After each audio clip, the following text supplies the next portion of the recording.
దేవుడు అడుగుతున్నాడు, దేవుడు నిన్ను ప్రశ్నిస్తున్నాడు. దేవుని సేవకుడు వచ్చి నీటిని కదుపుతున్నాడు, దేవుని వాక్యాన్ని కదుపుతున్నాడు.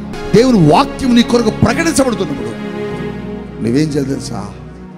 ఆ వాక్యం దగ్గరకు ముందుగా నువ్వు రావాలి.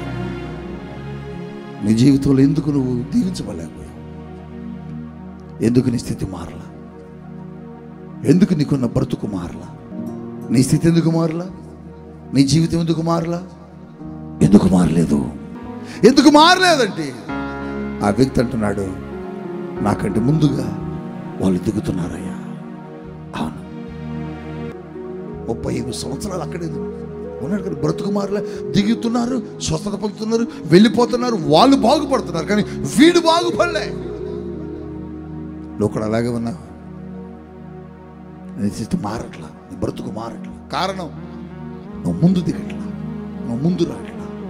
దేవుని కొరకు ముందుగా లేవు.